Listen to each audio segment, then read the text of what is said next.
শুভ সন্ধ্যা বন্ধুরা, আপনারা দেখছেন এটা রামেশ্বরমের পাম্বন সেতু। আর এই যে অংশ দেখছেন এটা হচ্ছে জাহাজ বেরোনোর সময় তোলা হয়, এখান থেকে শুরু হলো। এইটাই নতুন ব্রিজ, প্রধানমন্ত্রী নরেন্দ্র মোদী এই ব্রিজটা উদ্বোধন করেন।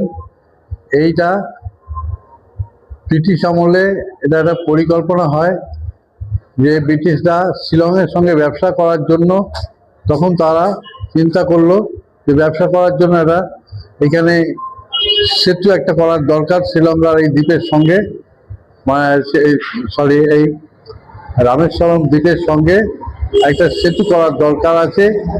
হ্যাঁ, পাম্বন মূল ভূখণ্ড পাম্বন এখানে একটা সেতু তৈরি করলে তার সঙ্গে সংযোগকারী হলে তারা ব্যবসা বাড়াতে পারবে। 70 সালে ইংরেজরা তখন এই ব্রিজটা তখন পরিকল্পনা করেন এবং তখন কাজ শুরু হয়। 1911 সালে এর কাজ শুরু হয় এবং 1914 সালে এই ব্রিজের কাজ শেষ করে এবং ব্যবসা বৃদ্ধি হয়, যেটা রামেশ্বরমের সঙ্গে ভূখণ্ডের যে দ্বীপ মণ্ডপের সঙ্গে সংযোগ হয় এবং সংযুক্ত হয়ে এই ব্রিজটা তখন ব্যবসা বাণিজ্যের শ্রীবৃদ্ধি ঘটায় এবং তখন থেকে এই ট্রেন চলাচল এবং গাড়ি চলাচল শুরু হয়।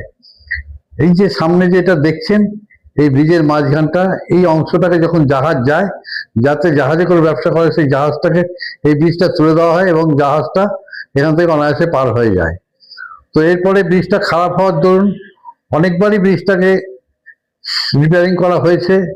হ্যাঁ, কাজ বন্ধ করে যাতায়াত বন্ধ রেখে তারপরে 1917 সালে এটা হয়েছিল বন্ধ। আবার 2022 সালে ভারত সরকার একটা পরিকল্পনা করে প্রধানমন্ত্রী নরেন্দ্র মোদীর নেতৃত্বে, সেইটা 250 কোটি টাকা ব্যয়ে এই ব্রিজটা 2.6 কিলোমিটার কি 7 কিলোমিটার মতো দীর্ঘ এই নতুন ব্রিজটা তৈরি হয়েছে। হওয়ার পর আবার খুলে দেওয়া হয়েছে 2025 সালে এটাকে উদ্বোধন করা হয়েছে। আবার স্বাভাবিকভাবে এটা অনেক যাতে আধুনিক করা হয়েছে, যাতে ভবিষ্যতে আবার এটাকে আবার কিছু রকমভাবে মেরামতি বা আবার কিছু আধুনিকরণ করা যায় যাতে করে সমস্যা না হয়, বা পুরোনো দিনে যেভাবে বন্ধ করে দেওয়া হয়েছিল, হ্যাঁ, সেই বন্ধ যাতে না হয়। তো আপনারা দেখছেন এই সমুদ্রের মাঝ বুক চিরে এই রামেশ্বরমের ব্রিজ সোজা এগিয়ে চলেছে।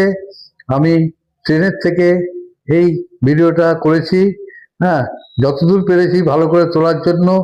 ওই বাঁদিকে দেখতে পাচ্ছেন একটা রেল লাইন, আমি একটা ট্রেন দিয়ে যাচ্ছি একটা লাইনের উপর দিয়ে, আর বাঁদিকে আর একটা আসার ট্রেন লাইন, আর ওপর দিয়ে দেখুন বাঁদিকে গাড়ি যাচ্ছে। ওই রাস্তা গাড়ি যাওয়ার রাস্তা, ডান দিকেও একটা গাড়ি যাওয়ার রাস্তা, আসা যাওয়ার দুটো রাস্তা, যেমন ট্রেনেরও আলাদা আর বাসেরও আলাদা, এই গাড়ি ঘোড়ারও আলাদা আছে। তো মোটামুটি এই ব্রিজটা যেমন পৃথিবীর মধ্যে সব থেকে বৃহৎ উলম্ব উত্তোলন ব্রিজ, এটা পৃথিবীর মধ্যে প্রথম এটা সৃষ্টি হয়েছে, তৈরি হয়েছে আমাদের ভারতবর্ষে।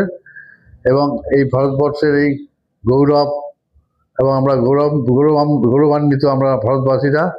হ্যাঁ, সবাই মিলে এই ব্রিজের উপকারিতা পাচ্ছেন, ব্যবসা বাড়ছে। এখানে ধর্মীয় স্থানে রামেশ্বরমে যাতায়াত করা যাচ্ছে খুব সহজেই, এবং খুব আনন্দ। সমুদ্রের যে সুন্দর যে সৌন্দর্য আকর্ষণ, সেই আকর্ষণ সবাইকে খুব অনুপ্রাণিত করেছে, মুগ্ধ করেছে।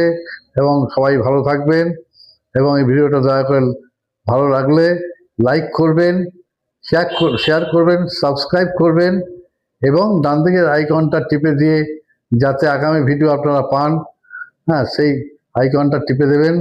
হ্যাঁ, যদি কারোর কোনো এই ব্যাপারে কোনো মন্তব্য থাকে, যদি কমেন্টস থাকে, তাহলে আপনারা লিখবেন কমেন্ট বক্সে, জানাবেন। আমি আপনাদের বলবো এই রামেশ্বরম আসা যায় হাওড়া থেকে সোজা ট্রেন আছে, এখানে এসে আপনারা নেমে থাকতে পারবেন। ধন্যবাদ।